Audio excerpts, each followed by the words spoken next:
7:36 en la mañana y está con nosotros el economista Omar Maluk Salem, analista, investigador y docente universitario. Quiero probar señal. ¿Cómo le va, Omar? Qué gusto, buenos días. ¿Sí me escucha? Muy bien, aquí en la ciudad de Manta. Sana ¿Sí me envidia. escucha? Desde acá, desde el frío de la capital de la República, le mandamos saludos, Omar. Yo, antes de adentrarnos en el tema cifras, en los números, que es lo suyo, digamos, como experticia profesional, quiero también apelar a su buen criterio político, Omar. ¿Cómo lee Ya. los acontecimientos de esta semana? Las acusaciones que ha lanzado Guillermo Lasso y las respuestas que ha recibido por parte de Jaime Nebot y de Leonidas Issa y a mi criterio sí, sorprendente prudencia de Rafael Correa, que ha preferido más bien el silencio en este momento, cosa que de verdad me sorprende. Bienvenido, buenos días. Bueno, realmente yo creo que es posible responder a Guillermo Lasso, sobre todo porque fue un acuerdo entre ellos y las situaciones que se dieron ahora las tenemos muy claras. Jaime Nebot es el que logra el triunfo de Guillermo Lasso en la ciudad de Guayaquil, en la ciudad de Machala, y el trabajo que Jaime Nebot hizo en la campaña fue bastante intenso y de alguna manera existe una falta de agradecimiento de Guillermo Lasso, una especie de ingratitud por la persona que lo hizo ganar la presidencia de la República. ¿Usted preveía un rompimiento tan prematuro? Porque, a ver, el rompimiento no se da ahora, ¿no? El rompimiento se da incluso 10 o 9 días antes de que Guillermo Lasso asuma la presidencia, aquel 14-15 de mayo, y uno de los promotores de esa ruptura es César Monge, que es uno de los hombres más cercanos a Guillermo Lasso, o fue uno de los hombres más cercanos a Guillermo Lasso. Bueno, a ver, el rompimiento de Guillermo Lasso con Jaime Nebot viene de algunos años atrás.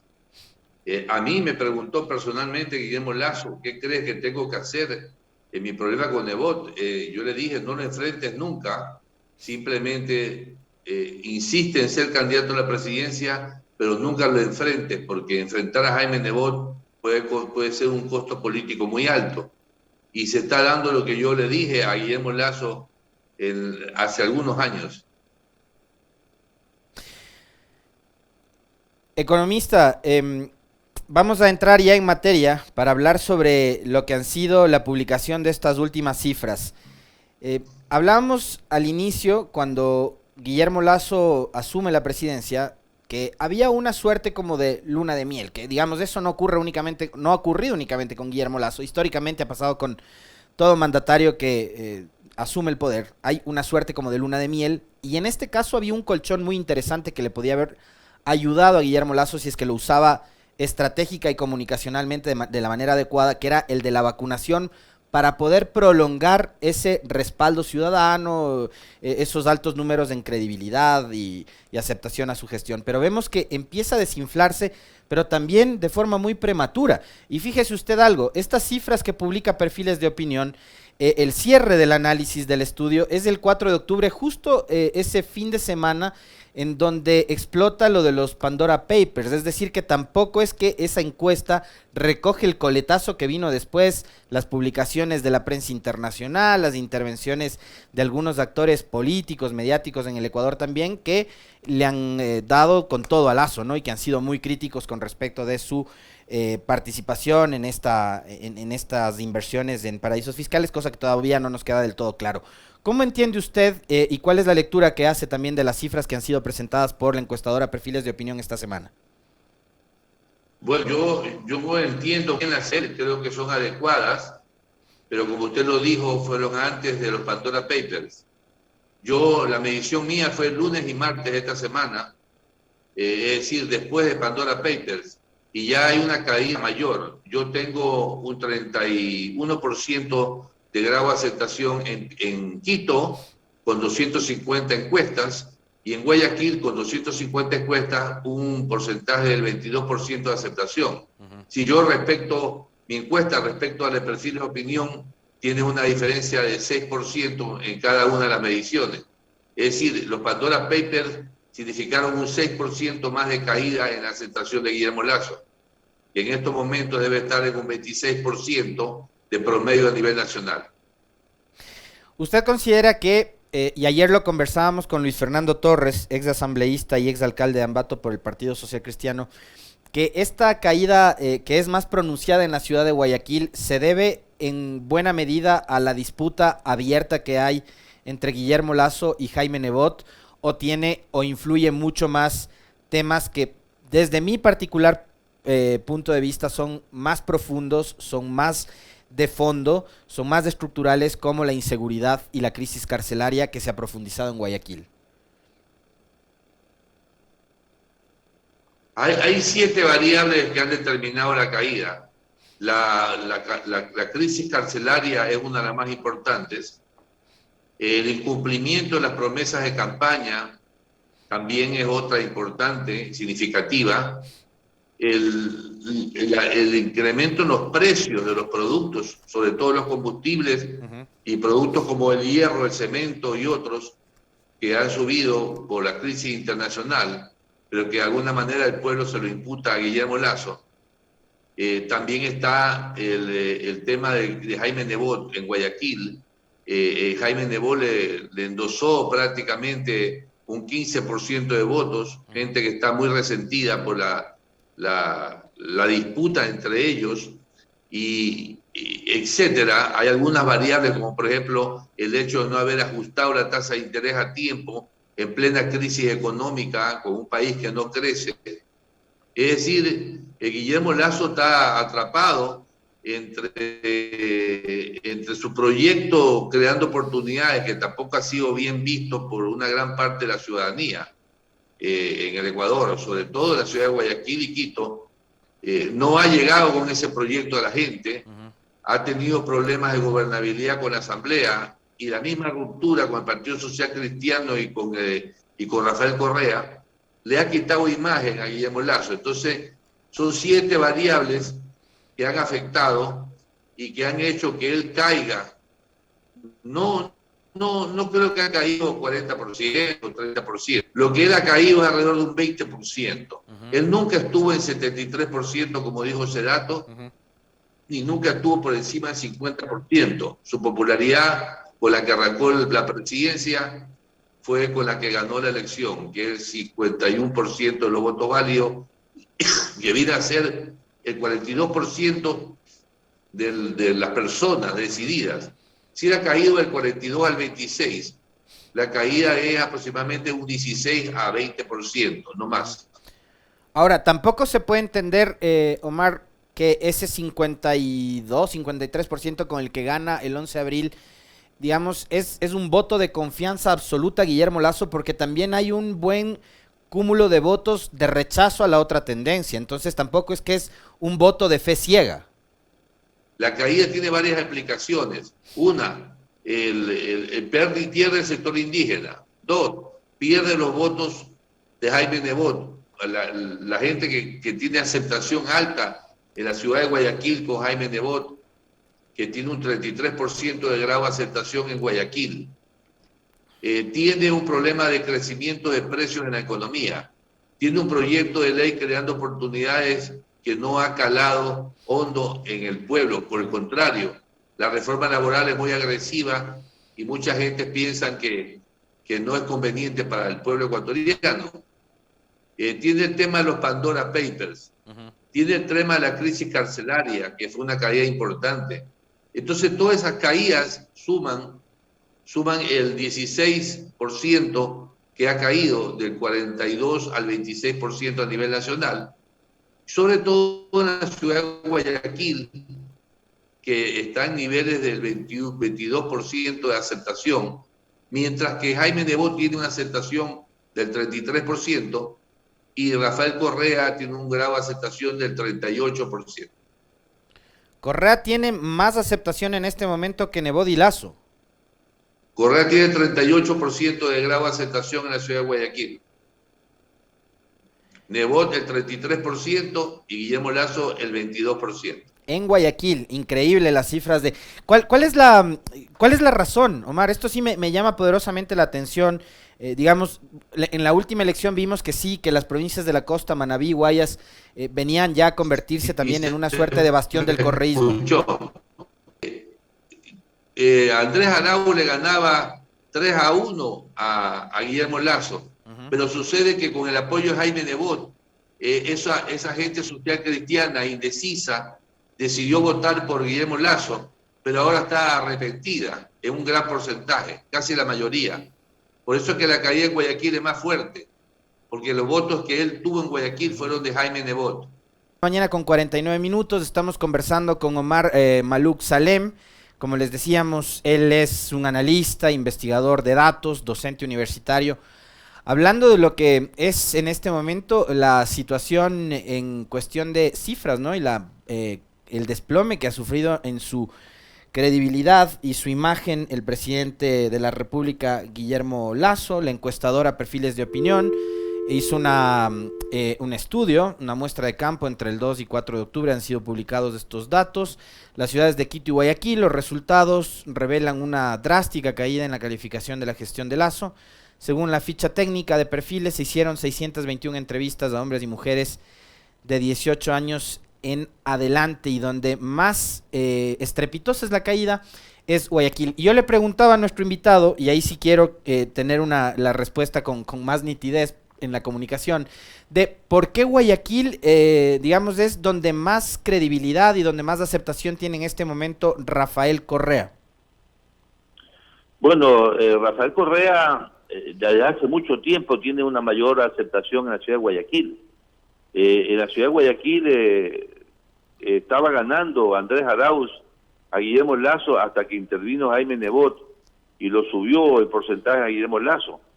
En gran parte de los suburbios, los social cristianos que estaban indecisos terminaron votando por Guillermo Lasso.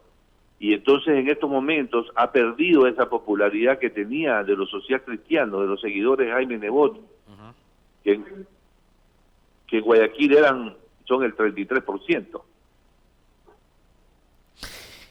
¿Cómo lee también las cifras que exhibe el presidente Lasso, su gobierno en la ciudad de Quito? Quito sigue ahora convertida en el bastión, en cambio, de lo que es el movimiento Creo, a pesar de que se trata de un presidente de origen guayaquileño, de que Creo también tiene, digamos, su raíz más en las provincias de la costa. ¿Cómo entender esta postura del electorado quiteño? Bueno, Guillermo Lasso hizo una alianza estratégica con la ex Democracia Popular, lo que yo llamo los maguadistas, y se cambió su domicilio a Quito. Ahora el formato de Guillermo Lasso es el formato de un gobernante quiteño, querido por los sectores del centro derecha. Entonces eso le mantiene una popularidad del 31% en la ciudad de Quito, pero donde también ha perdido mucho, porque estaba mucho más alto. Recordemos que en la ciudad de Quito, Guillermo Lasso llegó a ganar casi 3-1. Entonces, en estos momentos se ha reducido, pero lo mantiene ese 31% un poco alto aún. Pienso que esta caída puede detenerse si cambia la actitud de su gobierno. La percepción general en Quito y en Guayaquil, que yo he medido con una pregunta específica, es qué piensa sobre la labor de Guillermo Lasso, y la gente lo premia por la vacuna, pero lo castiga por el resto. Es decir, el plan de vacunación fue eficiente, pero luego vienen todas estas situaciones de la crisis carcelaria que ha afectado, o sea, la crisis carcelaria por hacer en Guayaquil, pero también afecta al pensamiento de los quiteños, ¿no? El tema de los Pandora Papers, el tema de la subida de los precios y el tema de las promesas incumplidas.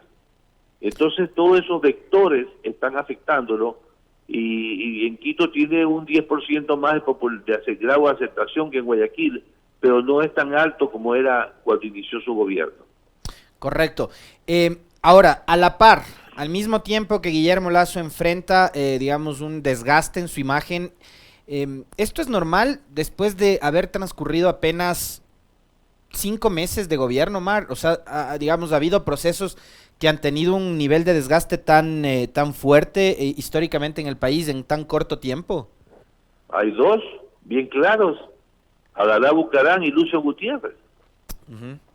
Abdalá Bucaram y Lucio Gutiérrez en los primeros 4 o 5 meses estaban totalmente desgastados. Les recuerdo que Abdalá Bucaram cayó a los 6 meses de presidente y Lucio Gutiérrez al año y medio. Entonces ya se han dado estos procesos en el Ecuador. Y es muy sencillo, mire, cuando se hacen alianzas como las que hizo Guillermo Lasso con Jaime Nebot, que son alianzas más de amistad que alianzas realmente ideológicas, esas alianzas se desmoronan prontamente. En el caso de Jaime Nebot, él hizo una campaña muy fuerte a favor de Guillermo Lasso en la ciudad de Guayaquil y en la provincia del Oro, y prácticamente parecía que el candidato era Jaime Nebot. Ofrecía todo lo que ofreció Lasso, como él lo dijo en su intervención, y el pueblo le creyó, y gran parte de gente que estaba por el voto nulo, un 22% de votos nulos habían en Guayaquil, un 12% se pasó a Guillermo Lasso, pero eran votos indecisos, muy indecisos. ¿Qué sucede? Que en el momento que empiezan a haber estos problemas y estas circunstancias, ese voto, que no era un voto duro, sino un voto blando, se terminó desapareciendo. Esa gente ya no lo quiere a Guillermo Lasso. Entonces, es muy comprensible lo que está pasando, tiene mucha explicación.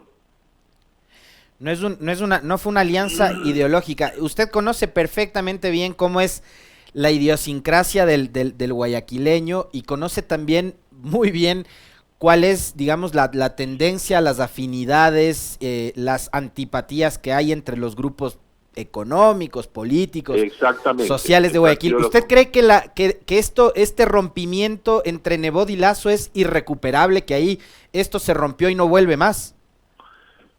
Si hay dos personas que conozco mucho en mi vida, aparte de otras, por supuesto, son Jaime Nebot y Guillermo Lasso. Ellos nunca se han llevado bien en su vida, desde que éramos pequeños. Jaime Nebot tiene 74, yo tengo 70, y Guillermo Lasso tiene creo que 66 o 67 años. Nosotros somos amigos de la infancia y nunca tuvieron empatía entre ellos.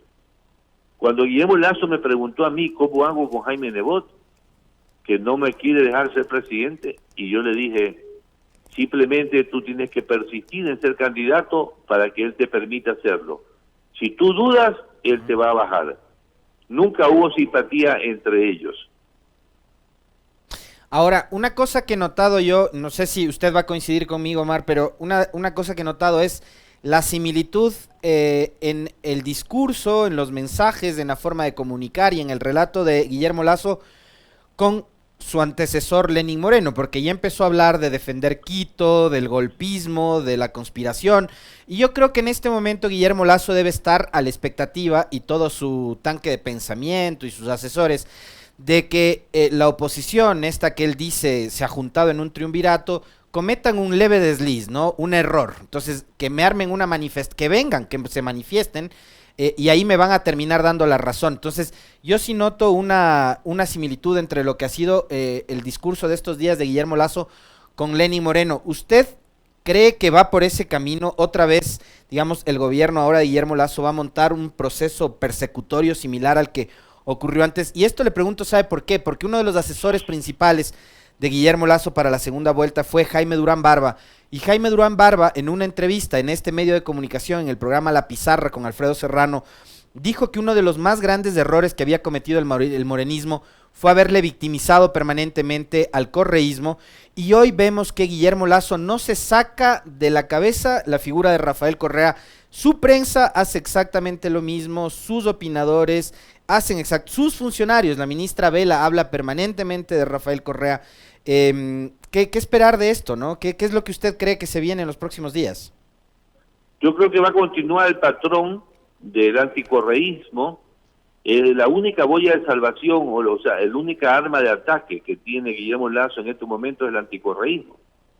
Entonces, le funcionó en la campaña, llegaron a ganar la elección gracias al anticorreísmo, y ahora van a seguir insistiendo en poner el dedo sobre la llaga del anticorreísmo. Entonces, esa es la forma en que se han mantenido en la política. No está Guillermo Lasso de presidente de la República por sus virtudes, porque él en la primera vuelta apenas sacó un 21%, y yo lo pronostiqué exactamente. Él está de presidente por el anticorreísmo, porque él logró producir este contraste típico de la estrategia de Durán Barba, y va a seguir con eso porque es lo único que tiene, no tiene más. Y como no tiene un equipo de gobierno que vaya a gobernar con gobernanza, con prudencia, con un modelo de centro. Son gente neoliberal, son gente que tiene un pensamiento muy sesgado hacia la ultraderecha. El anticorreísmo se les convierte y sigue siendo para ellos en el arma más importante que tienen. Es la bandera de lucha. Ahora, en medio de esa pugna entre correísmo, anticorreísmo, el Ecuador no logra salir de ese clivaje que tanto daño nos ha hecho. Está todo el país, Omar, y ahí uno se pregunta, y yo sí quiero citar lo que fue parte de la intervención de ayer de Jaime Nebot, es que una de las causales por las cuales el Partido Social Cristiano termina también marcando distancia con Guillermo Lasso es que no se está cumpliendo con el plan de campaña, que no se está cumpliendo con lo que se ofreció a los electores, a los ecuatorianos. Y en medio de esa pugna entre Lasso con Correa y con el resto del mundo, porque Lasso ahora está peleándose con todo el mundo, está el Ecuador. ¿Y ahí qué pasa con el país? O sea, estamos estancados. Fue 4 años de un pésimo gobierno, de estancamiento, y ahora seguimos en esa misma ruta. Seguimos la tendencia de Lenin de no crecer, de ajustarse los pantalones, de no aumentar la inversión pública. Jaime Nebot ha puesto el dedo en la llaga porque Jaime Nebot ha dicho exactamente lo que la mayoría del pueblo ecuatoriano está pensando. No cumple las promesas, nos mintió y estamos desilusionados. Y Jaime Nebot lo expresa claramente en su discurso. Entonces, se viene un año, que ya está pasando, con un crecimiento económico muy pobre. Para hacer un rebote económico es muy pobre. ¿Cómo puede ser que tengamos una pandemia en que nos hace caer el Producto Interno Bruto 9% y el rebote sea apenas de 2%? Pues usted tiene una pelota al piso. Si la pelota es elástica, va a rebotar, como el caso de Bolivia. Bolivia cayó 10% Producto Interno Bruto en el año 2020, ya va a subir 9% en el 2021, es decir, rebota. Pero esto es una piedra, porque no rebota nada, va a rebotar 2%, que es muy poco, pero tenemos un crecimiento de precios a nivel internacional del 4 o 5%. Fíjese usted lo que está pasando en Chile. En Chile han tenido una inflación cercana al 5.5% y la moneda se ha devaluado 5%, porque esa es la fórmula chilena. Pero acá no se puede devaluar la moneda, acá la variable de ajuste es la subida de los precios. Entonces nosotros, con esta falta de crecimiento, no solamente que tenemos una subida de precios internacionales, sino que también tenemos una subida de precios internos, y va a terminar el año 2021 y posiblemente el 2022 con poco crecimiento y con mucha inflación. Ahora, el problema es que, bueno, digamos, la ventaja para Bolivia es que es de un gobierno que puso a operar al Estado y la economía en favor de sus ciudadanos. Acá tenemos un modelo político y económico que está poniendo a funcionar el Estado y la economía en favor de unos pocos. Así sería, ¿no es cierto? Claro, es que el modelo de los asesores de Lasso, que fueron mis alumnos en la Politécnica, el señor Bonilla, el señor Arosemena, fueron mis alumnos, la mayoría de ellos lo cogió Guillermo Lasso y lo becó a la Fundación Francisco Marroquín en Guatemala. Entonces ellos están formados bajo el modelo neoliberal. Ellos dicen que la economía se estabiliza por los equilibrios en el mercado, pero cuando un mercado está caído, no hay equilibrio, el único equilibrio es el piso. Entonces con esta forma de pensar que ellos tienen de mayor ajuste, reducir el déficit fiscal en 4 años en un 8%, de disminuir la deuda externa en un 8%, en no aumentar la inversión pública, no van a reactivar la economía. Si van a esperar que la empresa privada reactive la economía, se van a demorar 3, 4 o 5 años y se les acabó el gobierno. Entonces, ellos no son partidarios de la economía de crecimiento basada en el aumento de la demanda agregada vía inversión y gasto público, sino que totalmente lo contrario a lo que hizo Bolivia, es lo que está haciendo Ecuador. Y fíjese usted cómo para algunas cosas, digamos, en medio de esta discusión de los modelos económicos, etcétera, que a veces la clase política y sobre todo quienes tienen esa tendencia neoliberal a la que usted se refería, siempre regresan a ver al norte como el gran referente de los modelos, ¿no? Pero Joe Biden en los Estados Unidos lo primero que hace es tratar de inyectar recursos en la economía de los ciudadanos estadounidenses, pues poner plata en sus bolsillos para que compren comida, compren bienes, gasten y la economía se reactive. Hay países también de primer mundo donde se ha hablado de establecer una renta básica, pero acá en cambio lo que queremos es que el Estado ahorre, y ese ahorro, ¿para qué nos va a servir si la mayoría de ciudadanos no tenemos para parar la olla en cada una de nuestras casas, Omar? El problema es que cada quien actúa como piensa. Yo me cansé en la campaña política de decirle a los señores, no es peligroso que un presidente sea banquero por el hecho de ser banquero. Lo peligroso es que el presidente sea banquero por lo que piensa el banquero. Uh-huh. Entonces, Guillermo Lasso actúa como piensa. Él y sus asesores piensan que el ahorro, la disminución del déficit público, va a producir crecimiento económico. Eso pasa cuando el ahorro se convierte en inversión en el largo plazo. Pero cuando está la economía en el piso, ningún ahorro se convierte en inversión. El ahorro sigue siendo ahorro porque la gente tiene expectativas negativas sobre la situación de la economía y no habrá crecimiento. Ese es el costo de ser el único país en el mundo que tiene un presidente que es banquero.